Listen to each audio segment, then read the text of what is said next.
Welcome back to Drinks Coach. It's been a while. What episode are we on now? 76. It's been over half a month since I last confessed. All lowercase, Vinesack, lowercase Drinks Coach UK. You're watching this on YouTube, on Drinks Coach UK. Please press subscribe and hit the bell if you want notifications. And also, I'd quite like to know what you think about these shows at the end. So feel free to drop me some comments, and I'll get back to you when eventually I can. Clearly now we're in lockdown. We're back in a situation where I'm doing nothing else. So, yeah, there should be a lovely run-in of shows coming up to Christmas. We've got lots of exciting things, some of them more educational than others. I thought we'd start to look at things like liqueurs and drinks that we would drink around the festive time and what's appropriate and what's not. Since you saw me last, there have been quite a lot of press tastings. I've tasted wines from various supermarkets. So I'm going to call in some samples from these very generous people so that I can demonstrate the drinks that I would like to drink on Christmas Day. Now, my lovely wife has done one of these. Isn't that colourful? What is that country? A little bit of a clue at the top. Bulgaria. Yes, indeed. A beautiful map of Bulgaria. We'll come back to that in a minute. A few people to thank, though, first.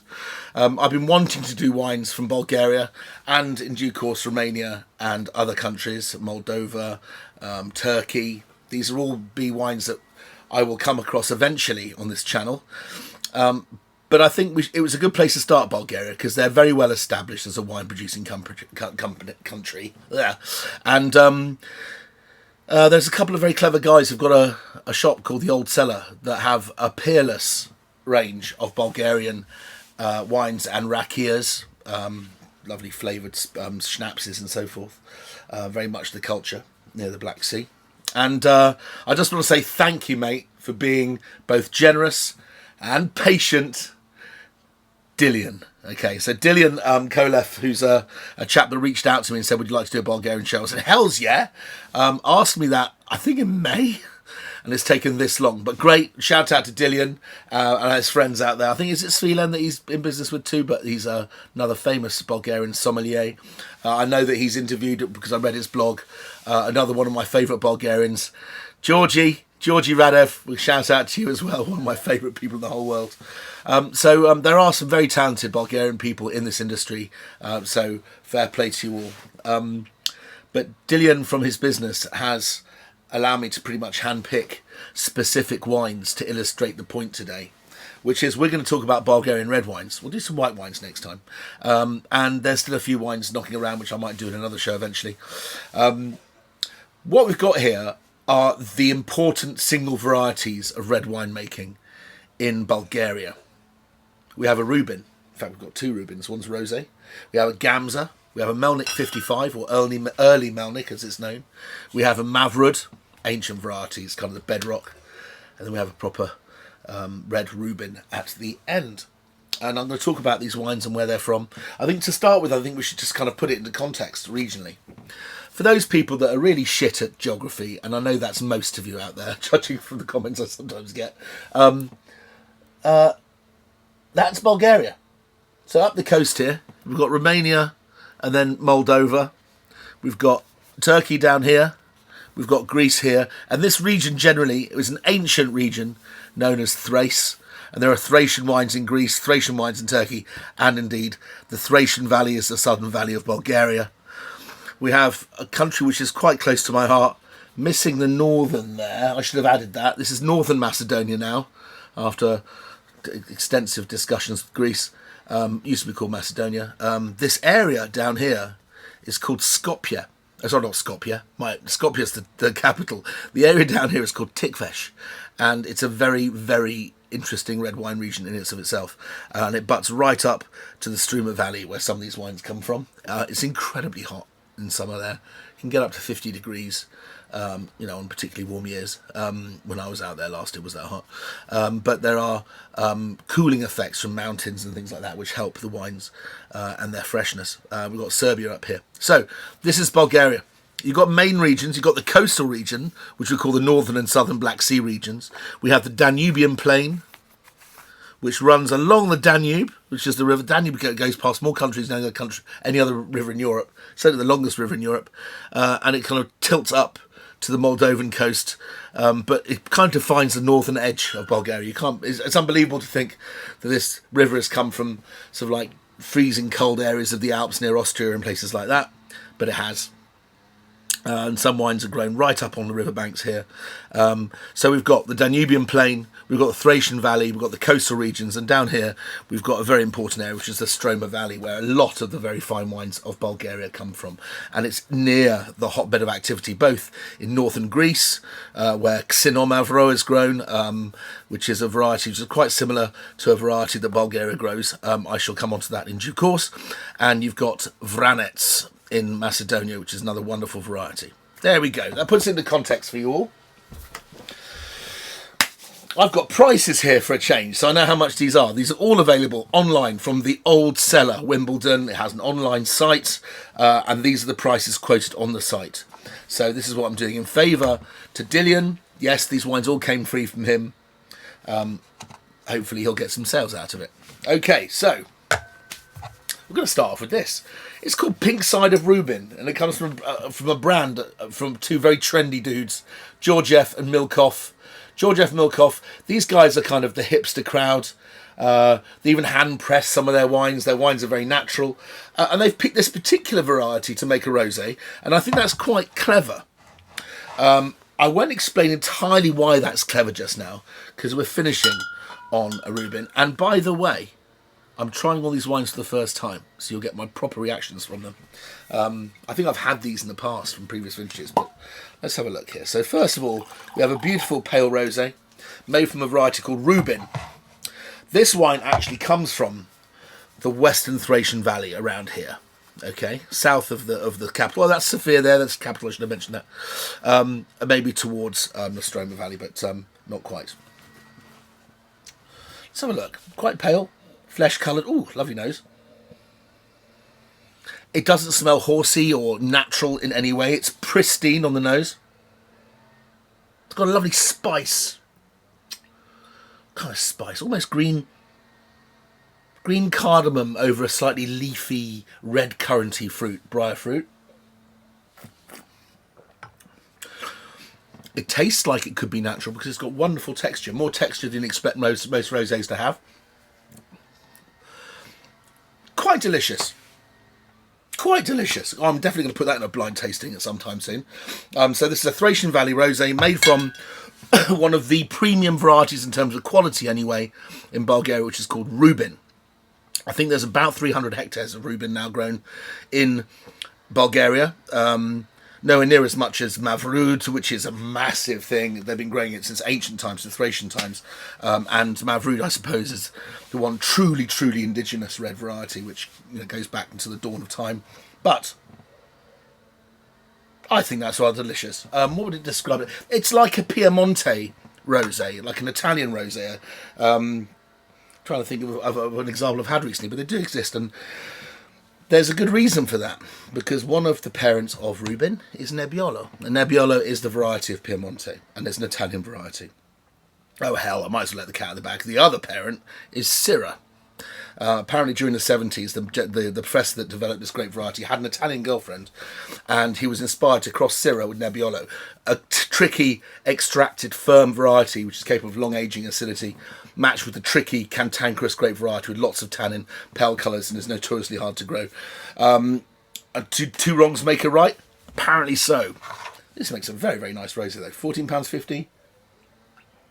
Very definitely tastes like that kind of money. Delicious. Okay, moving on.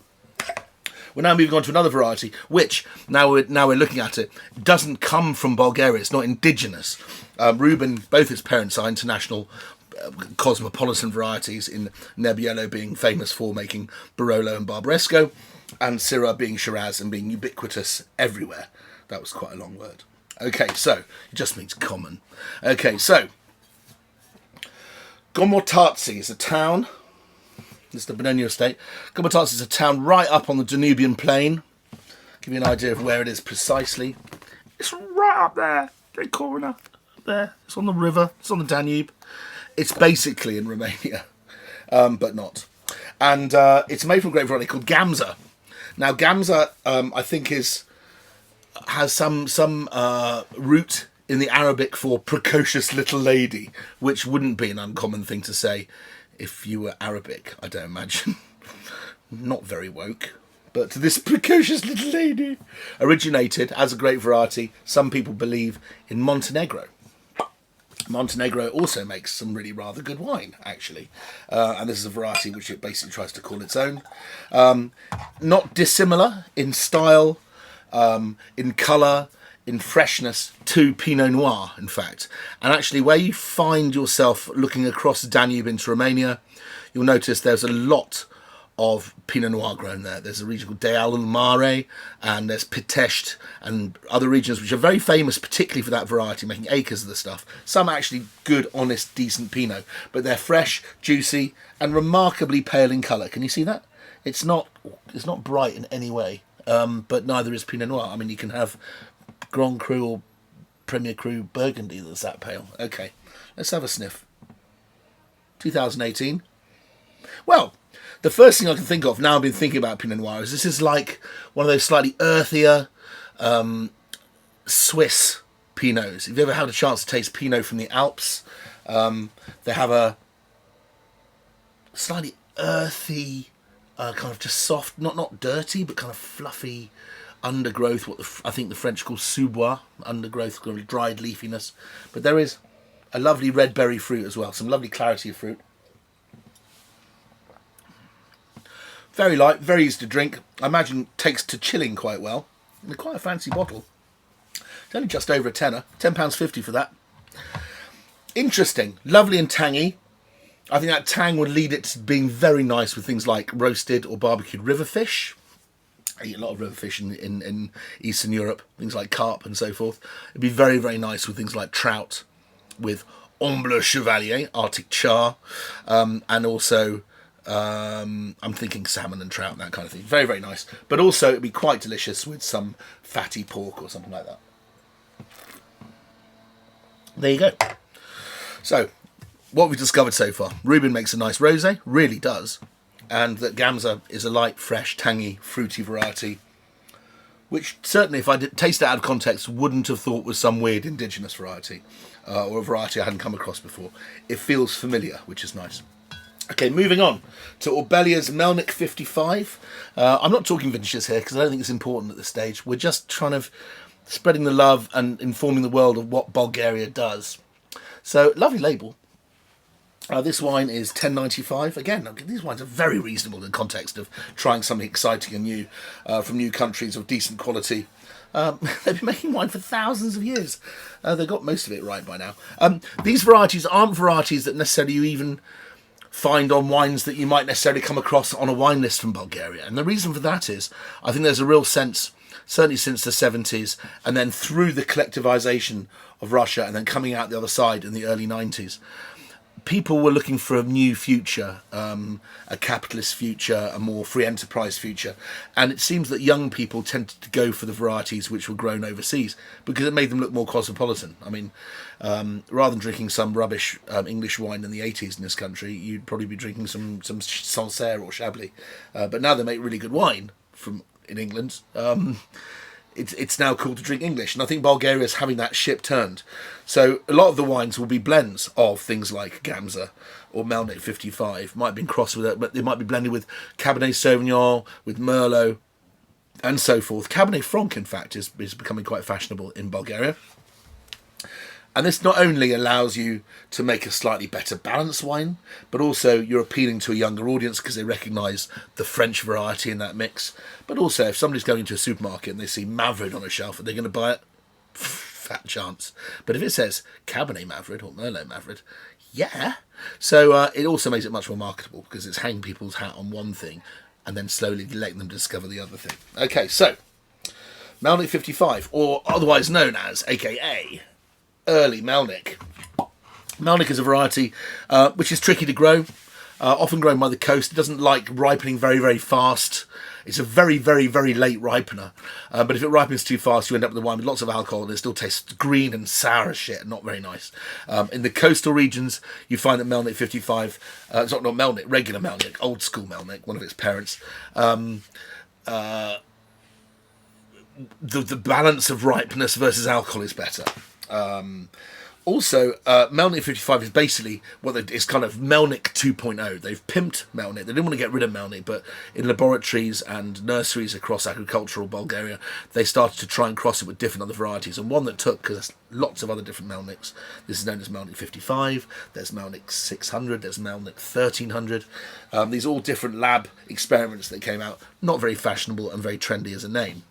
Early Melnik we can deal with, right? Because it actually harvests about 3 weeks earlier, which is extremely useful. But also Valdigue, which is one of its parents. So it's Melnik and Valdigue. Valdigue is a great variety which you don't come across that often. Most likely you're going to find it in California. Lord knows how it got there. But it's known there as Napa Gamay. Gamay being the variety that makes Beaujolais. So very fruity and juicy. So what they've done is got an awkward, sort of pointy-nosed punch variety, and they've acquiesced it with the soft, juicy variety, making a wine which is more altogether round, fruitier, earlier to pick, cleaner, and juicier. So let's have a look at what Melnik 55 gives us. From Orbelia. What colour? I love my monitor. I have an Apple TV which allows me to watch what you're seeing, and it's usually on its side, but they've changed the software, so now I can see everything crystal, so hopefully my shows will be slightly better framed in future. Okay, right, let's have a look at that. Oh, I like the smell of that. It's a little bit kind of chocolatey, spicy, kind of... what am I thinking of? Almost gingerbread. The tannins are much softer. They're not as bright and as crisp and zingy and high in acid as the wines from Gamza. But we've got a lovely, soft, with a slight crunch, that sort of elderberry bitterness that you sometimes get, just a little chewy bitterness. Yeah, it's different. That's interesting. It certainly tastes like something I haven't tried before. Imagine that going very well with some kind of slow-cooked food. Slow-cooked goat or lamb stew, something like that. There's also some wood there. I think it's fair to say in a lot of countries which just start to produce wine, they fall in love with the flavour of oak. Oak is a delicious flavour. It tastes of vanilla and honeycomb and cinder toffee and crunchy bars and all sorts of yummy things. Or coffee if you toast the hell out of it. So those flavours that have become an intrinsic part of the blend. That people they're going, well, I like oak because it adds flavour to the wine. Which is it's a kind of a precocious point in the development of winemaking in Bulgaria, because most countries, including Australia and South Africa, get to a point where they go, oh, enough's enough. It's actually there to enhance and frame the beautiful fruit and the sense of place of the wine that's inside. So they tend to, even if they're aging the wine for longer with more expensive oak, they're using oak which is less charred, less flavourful, but adds more structure and tannin to the wine. And Bulgaria's in that change now. After the state-run wineries closed, these wines now are not dependent on anyone in particular, so they can choose exactly how they make the wine. So some people are making wine in old barrels and understanding the cosmopolitan movement towards us drinking wines which are much less oaky, and other people are continuing down the route of wines tasting like carpentry, which is fine. I loved those wines when I started. Don't so much now. So it's maybe just a phase that everyone has to go through. So nothing wrong with supplying people with wines that have been aged for 18 months in new oak, because there's a market out there for it. If you like Rioja, for example, you probably like oak. So now we're on to a variety. Oh, look at this. This is one. A Mondous Vini. This is from the Provine show.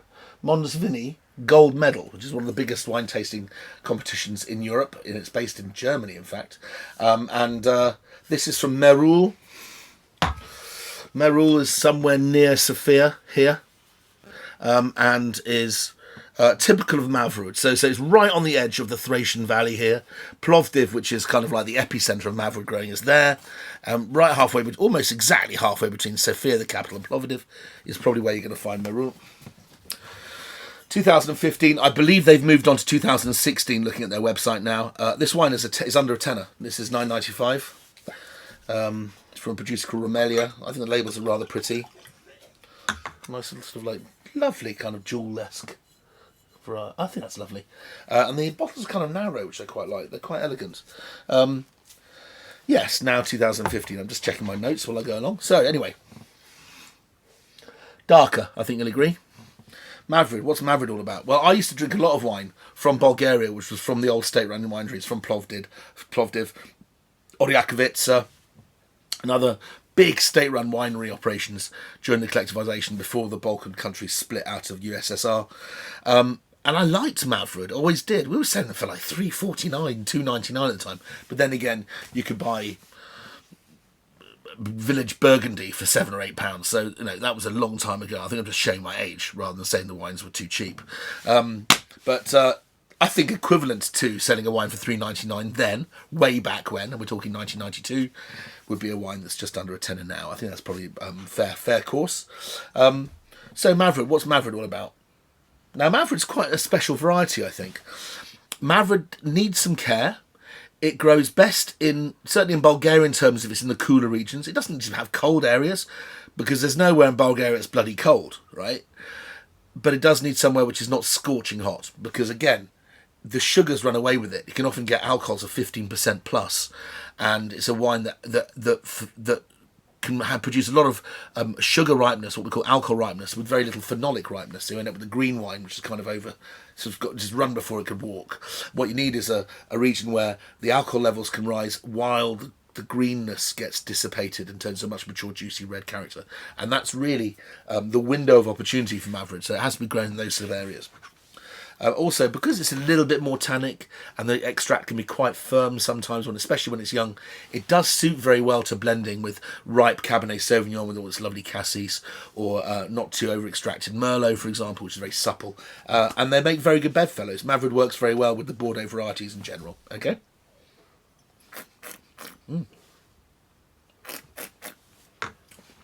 Telltale cedary quality about it. It smells like that smell that the French call it goût de capsule. We call it pencil shavings, but it's that smell of claret, young claret. It smells like the fresh shaving off a pencil, slightly kind of carbon smell.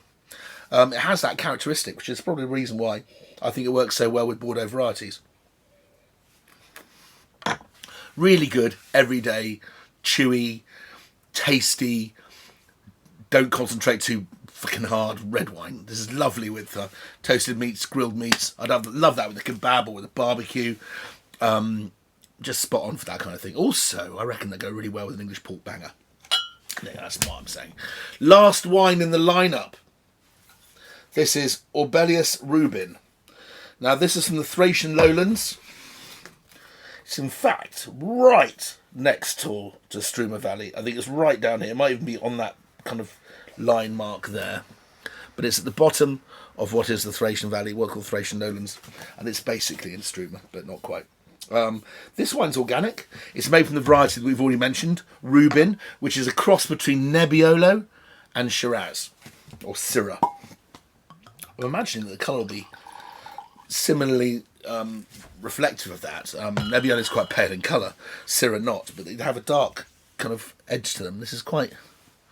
What colour would I describe that as? Yeah, it's kind of dark crimson colour. Darker than Nebbiolo would be. Now, Nebbiolo and Mavro, which is the variety which is grown directly, 20, 30 minutes south of here, over the mountain range into Greece. And that they're concentrating on this beautiful grape variety, which I've mentioned. Go back and watch the Greek shows, because Mavro is the variety of the moment. It is the coolest, trendiest variety out there. If you're buying wine from Wine Society... Don't get me started on that again. Just become a member, and then you drink cheap, brilliant wines the rest of your life. But if you taste the wines from Mr. Thimiopoulos, the Mavros are brilliant. Tim Atkin, the great wine writer, has just put down that particular wine as his wine of the week this week too. So we're in agreement. It's a stunning wine. Okay, so what does this give you? I think it probably needs a glass with more space. Because Nebbiolo and Syrah both like a big glass. So I'm going to put it in a slightly bigger glass. Sorry, it's a bit dirty. Water spots, right? Oh. Well, that's quite sophisticated. Again, thinking Mavro, it has a herby, dried thyme leaf quality. Yeah, there's a core of black fruit under there, like a black cherry fruit. Tannins are very fine. So really, here's the rub. If you're making single varietal wines in Bulgaria, the consensus is, if you work at it, good old school Mavrud done properly, aged well, managed in oak properly, can make make Bulgaria's best red wines. And there are other people going, oh, actually, it's much easier to achieve that level of quality and finesse with Ruben. So Ruben is the new kid on the block. It's the young upstart where, it's like the Labrador that's getting a bit tired. So you get a young Labrador puppy just to liven up a bit. And that's what you got here. So, just to recap, we have a rosé made from Ruben. Delicious. Arguably the best wine here, I have to say. Absolutely delicious. Can't wait to put that back in the fridge. My wife and I will drink that later. We've got this wine right from up here in the corner of Bulgaria, which is Gomotartzi. And this wine is made from Gamza, a variety from Montenegro. Then we have Melnik 55, a variety that was only invented in the mid-70s. Then we've got Mavrud, the ancient red variety of Bulgaria. And then we have Ruben, which is where we started. Okay, hope that was fun. Hope you learned something. I certainly did. Some delicious bloody wines. If you've got a little group and you've got some people that you want to entertain, maybe get people to order wine from the old cellar in Wimbledon online and then do a little Zoom chat and talk about them, because this is interesting. And then you've got nothing better to do, I'm sure. So just do it and give Dillian a few bob because he deserves it. See you next time.